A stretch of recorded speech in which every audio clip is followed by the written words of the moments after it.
अजमेर शिक्षा नगरी के रूप में जाना जाता रहा है। अजमेर के प्रसिद्ध सावित्री कॉलेज से कई लड़कियों ने शिक्षा हासिल कर ऊंचे मुकाम पर पहुंची है, लेकिन आज अजमेर के सावित्री कॉलेज, जिसे अब राजकीय कन्या महाविद्यालय के नाम से जाना जाता है, उसके प्रिंसिपल की चैम्बर को कोर्ट नाज़िम ने न्यायालय के एक आदेश के चलते सीज कर दिया है। सन 2012 में सावित्री कॉलेज का राज्य सरकार द्वारा अधिग्रहण कर लिया गया था।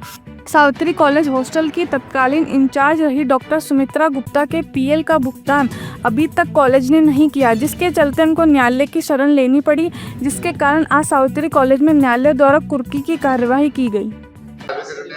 मैं जून 2011 में रिटायर्ड हुई, जबकि डायरेक्टर कॉलेज एजुकेशन से मुझे जो पत्र मिला उसमें लिखा है 30/12/10 ऐसा लिखा हुआ रिटायरमेंट सेवानिवृत्ति। वो डेट मेरी गलत है। और जो कुछ मेरा कॉलेज के द्वारा ड्यू किया गया था 35 लाख और कुछ था, उसमें से उन्होंने मुझे दिया, लेकिन वो इतना पार्टली दिया कि मेरी न तो उससे ठीक से इंटरेस्ट डेवलप बना, न मेरी कोई पेंशन बनी।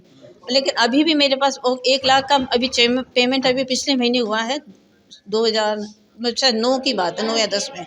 उसके बाद मुझे अभी भी बाकी है, पीएल एनकैशमेंट का बाकी है, और 14 साल के बाद जो पैसा मिला टुकड़ों टुकड़ों में, मैं इंटरेस्ट के मुझे क्लेम करना है, मैं इंटरेस्ट के लेना। आज कोर्ट ने क्या कार्रवाई की आपके पक्ष में? कोर्ट की कार्रवाई कुर्की की ना, कार्रवाई कुर्की हो रही।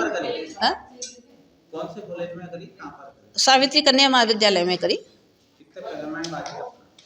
कितना टोटल पेमेंट मेरे को, क्योंकि कैलकुलेशन गलत है इसमें रिटायरमेंट के हिसाब से, इसलिए मैं पूरा सही से नहीं बता सकती कितना है। मैडम पहले भी नोटिस दिए थे आप लोगों ने? नहीं किए थे हमने, इसमें कैलकुलेशन ही गलत है, तो मैं कैसे नोट करके बता दूं कि सही है वो? नोटिस दिए थे आपने? नोटिस दिए थे आपने, कोर्ट के दिए? नहीं, मैंने कोई नोटिस नहीं दिया।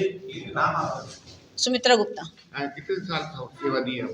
मैंने यहाँ पे थी 77 से लेकर के 2011 तक। इसके पहले 14 साल, 14 नहीं 15 हो जाएगा, 14 साल। डॉक्टर सुमित्रा गुप्ता। कहाँ पे रहते हैं? जयपुर रहती हूँ, सावित्री कन्या महाविद्यालय हॉस्टल में रहती थी, वहाँ की इंचार्ज थी।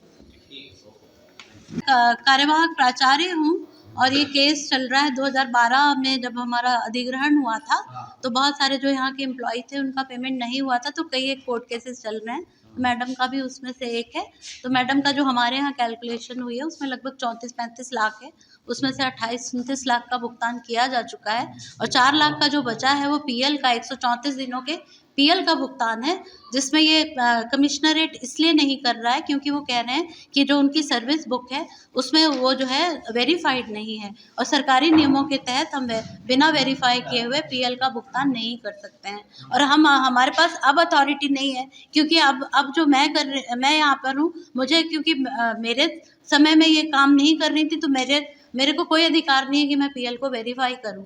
तो ये हमारा कॉन्स्टेंट आ रहा है, जिसके कारण हम के पीएल का भुगतान नहीं कर पा रहे हैं, और कोर्ट कह रही है कि भुगतान करें। तो ये हमारे पास ये आज जो कुर्की कार्रवाई हो रही है उसके बाद आपकी क्या कानूनी कार्रवाई होगी?